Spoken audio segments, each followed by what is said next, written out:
Si tu ressens tous ces signes ou certains d'entre eux, il est possible que tu sois touché par le mauvais œil.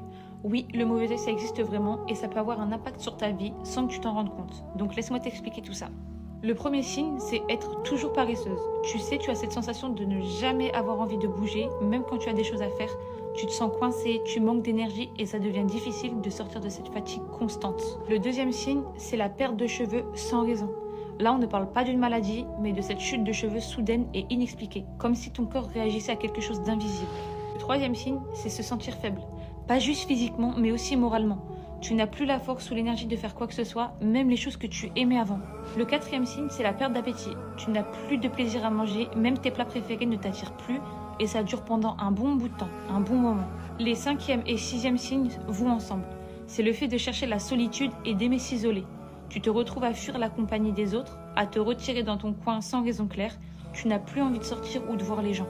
Le septième signe, c'est avoir du mal à pratiquer sa religion. Tu te sens déconnecté, tu n'as plus la concentration que tu avais avant pour faire tes prières, lire le Coran ou même pratiquer ta foi en général. Le huitième, c'est une fatigue intense. T'es fatigué tout le temps, même après avoir eu une bonne nuit de sommeil, comme si ton énergie avait été aspirée en fait. Le neuvième signe, c'est des maux de tête réguliers. Tu as des douleurs à la tête qui reviennent sans explication, même après avoir pris un médicament.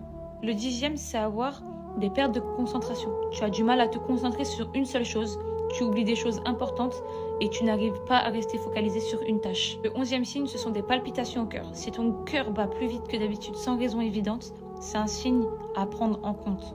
Le douzième, c'est pleurer sans raison. Tu te retrouves à pleurer sans savoir pourquoi, comme une tristesse soudaine qui ne disparaît pas. Et enfin, le 13e signe, c'est des maladies inexplicables. Parfois, tu as des symptômes ou des douleurs que les médecins ne peuvent pas expliquer. Ça, c'est un des signes les plus frappants du mauvais œil.